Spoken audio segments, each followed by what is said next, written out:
Hey everyone, welcome to today's podcast. I have Michael Paas with me. He is a regional CrossFit athlete, a head strength and conditioning coach at 8th Day Gym in Grand Rapids, Michigan. He's also the former head track coach at Forest Hills Northern, and he's a former football player. He played for Hope College. So pretty, I would say, distinguished athlete, and really just an awesome coach. Getting to know him through the past really year and a half, I would say, of that I've been going to 8th Day and really getting to know him. And so Michael also has a background in psychology. I believe you said you majored in that at Hope, correct? Yeah, so I was a double major in exercise science and psychology, which I use a lot of both what I do right now. Yeah, so that's really what we're going to talk a lot about today, is the psychology of a coach and an athlete, and really what's the difference between the two. And maybe you can take some pointers from this, ideally, on how to change your own psychology, maybe change your own mindset, so that way you can improve your performance. Because I think you'd agree that a lot of our performance definitely comes from our mindset and where we're at there. Yeah, definitely a really big deal, for sure. So I guess, could you give us a little bit of a background? What's the difference between the mindset of a coach versus the mindset of an athlete? How do you, as both, really toggle between the two? How do you kind of flip that, and how does it differ? So as an athlete, you're constantly kind of learning about yourself, figuring out what works for you. Everyone's going to be a little different. Whereas when you're working with clients, athletes, you got to figure out what makes them tick. And a lot of those things, there's a lot of crossover. A lot of the lessons I learned as an athlete apply towards, I can draw back on experiences, relay them to my athletes, and then hopefully they learn something from a mistake, a success that I've had in the past. So there's a lot of crossover between the two. Yeah, I would definitely agree. And so with your athletes, do you really customize, I guess, how you're coaching them? Do you find that you have to, from a coach perspective, change your approach to them? How do you go about that? If you're working in a group setting, is that more difficult than an individual setting? Yeah, for sure. So I coach classes with 15 to 20 people in them, sometimes more, sometimes less, but I also work one-on-one with clients. So definitely much more difficult, but I think the aim is similar, but it just takes a lot longer when you're only having, a handful of interactions over the course of an hour versus when you're one-on-one with a client or an athlete, you learn about them a lot quicker, I would say. So group versus individual, there's kind of a difference, but you're still trying to figure out what makes them tick, generally speaking. Yeah, absolutely. And then what are your thoughts on mental imagery? Do you use that I know you've been to some pretty big CrossFit competitions. You've been to regionals. You've been to the Granite Games, and you've got several big competitions I know coming up. Do you use mental imagery before you're going into a competition, or even utilize it in your training when you're doing certain movements? Yeah, I do a ton of that. So I think to limit, so if you want to have confidence going into an event, you want to have run through that event in your head as many times as you can. Physically, whether this is a track meet or a CrossFit event, physically you can only do this stuff so many times, but you can get, I call them free reps by going through what that workout is going to I'll sit down, close my eyes, lay in bed before I go to sleep. I'm going through the workout, going through who's doing what, when, what types of communication need to happen, what it's going to feel like. Then the more times you do that, the more prepared you're going to be. You'll have already run through those scenarios. If maybe it's just once or twice physically, but mentally you'll have done it a whole bunch of times and already thought about the different scenarios that could happen. I take it pretty far. As like, I'll even, if anyone's seen my spreadsheets, I'll lay out the workout to help with that mental imagery, because I can go through that the flow of the workout or the event, and kind of think about it ahead of time. Again, the more scenarios you've run through, the more times you've run through it, the more prepared you're going to be. And would you say, so I agree with you, I think from what I've seen from some of the research on it, and you hear from some of the best athletes in the world, they're all using mental imagery to really get in tune with their body and their just mental state, and to really prepare and picture what that outcome is going to be. So when you're looking at that, did you develop that really as a football player at Hope, or when did you really start getting into kind of that preparedness and getting to that level? I think I've always kind of done it, not knowing specifically that it was a good thing to do. I just kind of, I think everyone does it to an extent. When they have a big event coming up, they're going to think about it a lot. But kind of listening to different podcasts and listen to things talk about it, that's when I kind of made it more intentional. So rather than just, thinking about it, nerves, things like that, I make it a point to think about the event from start to finish. Whether, again, this can apply to any sport, can apply to track, think about, if you're running the 400-meter run, think about what it's going to be like, your routine going into the starting blocks, what the start's going to feel like, how fast you're going to go to at the beginning of the race, middle of the race, the end of the race, just going through all parts of it. So, over time and over learning about it, you get to be more intentional with it over time. Yeah, I think those are some really big tips as far as definitely going from start to finish and having that mindset the whole way through and not just one simple aspect of it. So in sports and in competitions, a lot of people talk about, with a competition, someone either choking or someone building momentum, a certain team. And a lot of times you can really see that. You can see kind of the tides turn, and one team is really picking up steam. They're doing a lot better. Or, the other team, they might be making more mistakes, or even just an athlete in individual competition. How do you approach this as, either a coach or an athlete? You could pick either. And how do you try to reverse that? If you feel like, man, I'm choking or I'm panicking, how do you reverse that mindset? In your opinion, what's the best way to go about that? I think the more prepared you can be for the event, the better. I think preparation is huge for that.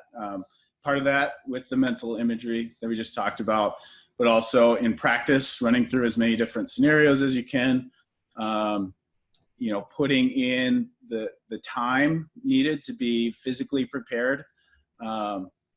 And also, I think just a realization that, like, you can only do what you can do in that moment. Rather than worrying too much about like the outcome in the moment, you think about simple things like, what literally do I need to do right now? If you're in the middle of a race, think about your stride, think about your breath, think about like specific components to focus on, rather than, oh, this is a really big event, oh, there's a lot of people looking at me. So I think like focusing in and the preparation are both big components of that. Yeah, no, I would definitely agree with that. And I think that's something personally that I can struggle with, is getting into my own head. And I think that's just natural as human beings and athletes, is that we let these negative thoughts creep up, and then we start to blow things out of proportion, and one thing can lead to another, and it can be very difficult to stop those just cascade of events and thoughts. And I think you're right on there with really breaking it down.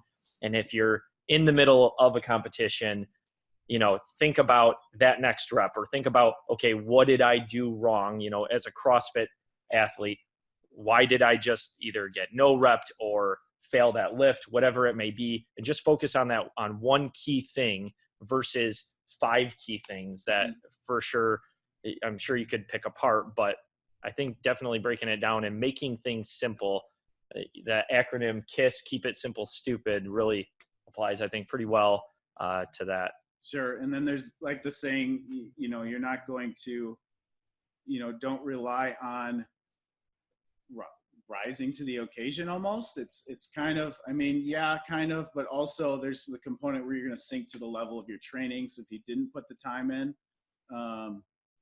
that's going to show in crunch time, so that's part of it as well, I think. And also sometimes it helps, like, sometimes for me, I'll literally think about all of the hours that I put in leading up to that event. And that will help me confidence wise, like knowing, hey, I've done this before, I can do this. It's not something that is totally new. So part of that is, just relying on the training. Yeah, I would agree with that. I think, like you said before, going back to just simply being prepared and doing everything that you can to prepare for that moment and prepare for what's about to come. If you know that you gave it everything that you got and you did everything you could, you checked all your boxes, that's really all you can do. And I think knowing that will really just help you with your mindset that there's nothing more I can do except for give it my best shot right now in this moment and just make it happen. So yeah, as far as like psychology and mindset, anything else that you really like to hammer home or talk with athletes or whatever about? Sure. Yeah. I think that making your training,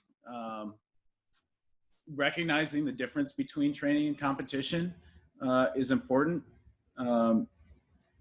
because a lot of people make it the same thing.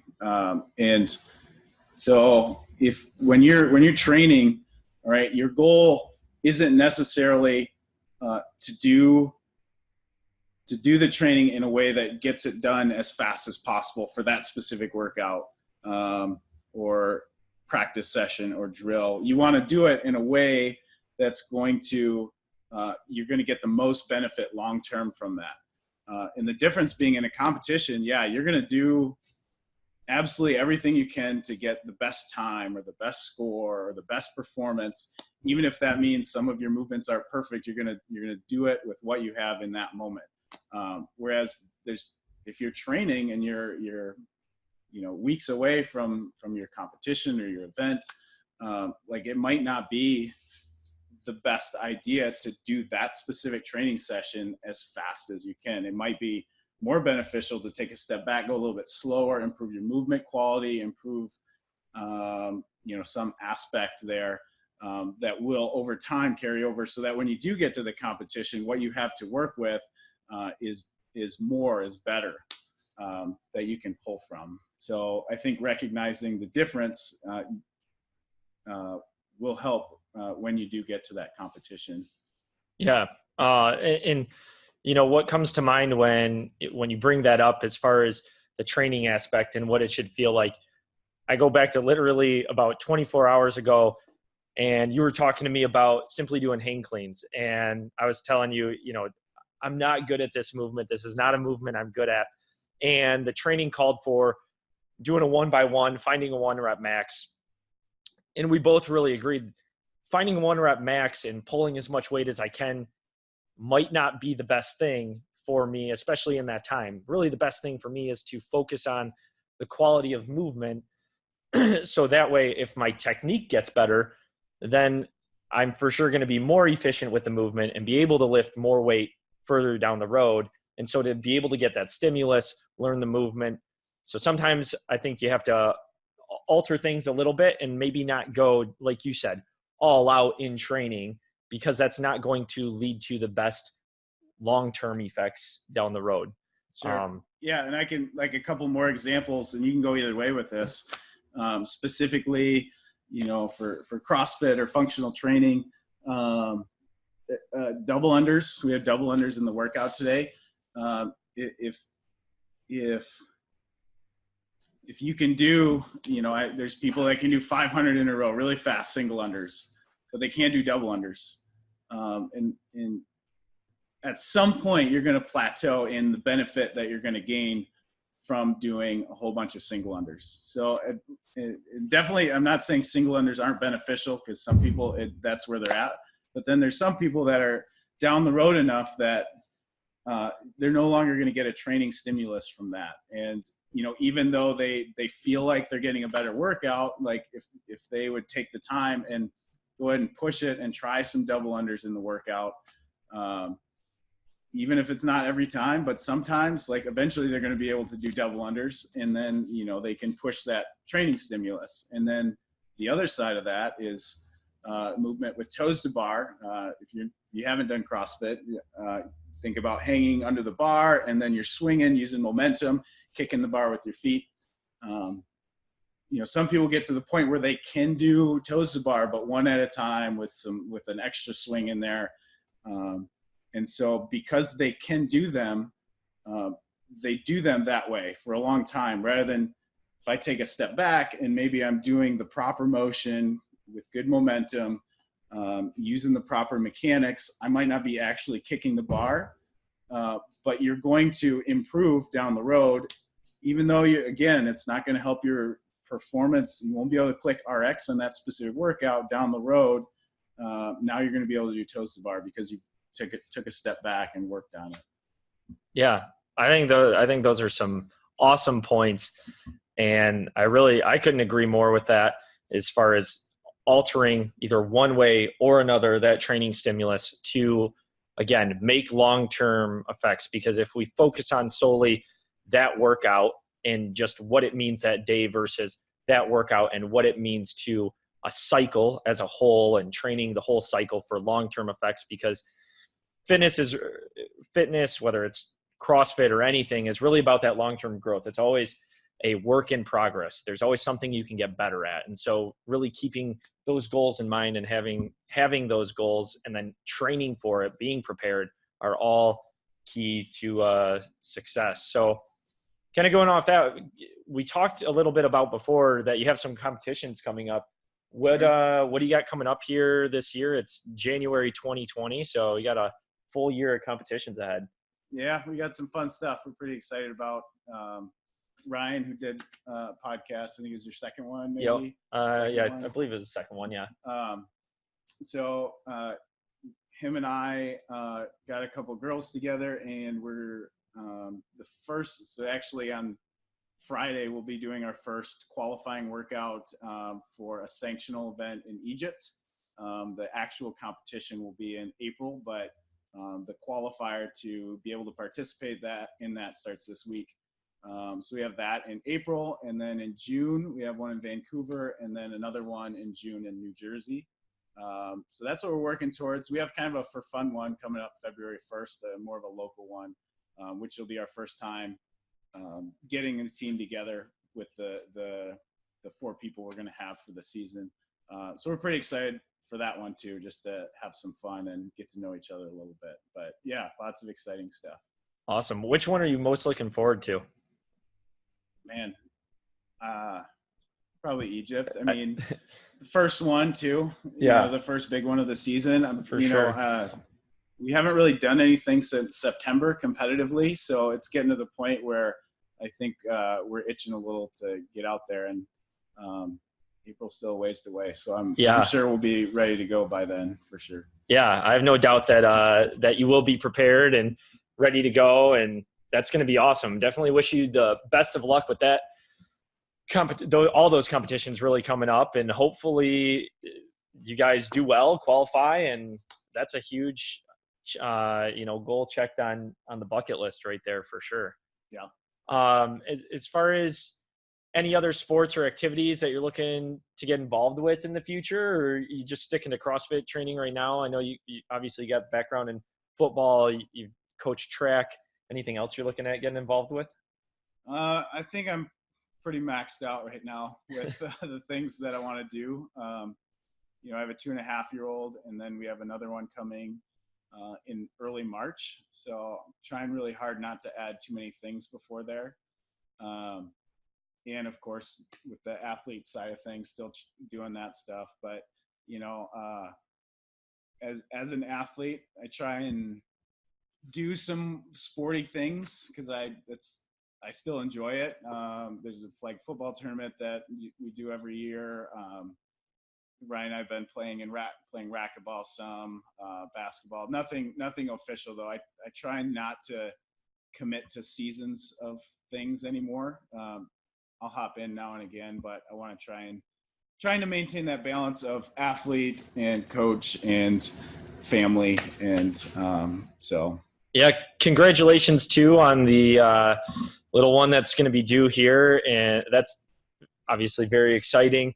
And obviously that adds a lot to your plate. So having a background in psychology and being able to prepare for that in really all aspects of life, that's definitely a lot on your plate for sure. So really exciting stuff. March would be pretty interesting having that while preparing for Egypt at the same time. So hopefully, if we qualify, preparing for Egypt. I'm confident. I have some hope that, you guys definitely will. This is a little off topic, but you mentioned the racquetball. So who would you say, you versus Ryan, who seems to have the upper hand when it comes to racquetball? He's not going to like this, but I get him every time. Yeah, that's what I've heard. Has he won one game yet? No. So no. We won't touch on that. It's too much. So kind of to end He's here. improving though. He's improving every time we play. He gets a little better. So I do have more experience. As long as he's having fun and trying hard, that's all that matters. We have a good time. We both have a good time. So to end, usually I just ask a pretty simple question. With this being the Healthy Hustling podcast, what does healthy hustling mean to you? I guess if you could break it down, how would you define healthy hustling? That means something different to everyone, I'm sure, but I think like consistency, whatever your thing is, like being consistent with it is that's the primary thing, whether it's training, coaching, any of this stuff, work. Like being consistent is going to get you where you need to be long term, but you got to stay on it, limit the ups and downs. And if you just stay on it every day, focus on what's in front of you, I think that goes a long way. Awesome. Yeah, I'd say that's a really good answer. So like you said, it can be a little bit different for everyone, but that'll be a wrap. Thanks so much for coming on. Really appreciate you talking about this. I think there are some really key points to take away from this podcast. So if you found this podcast to be helpful or beneficial, please share it with a friend, family member, anyone who will get a little bit of use out of this. And hopefully you find this as valuable as we did. So thanks so much for tuning in.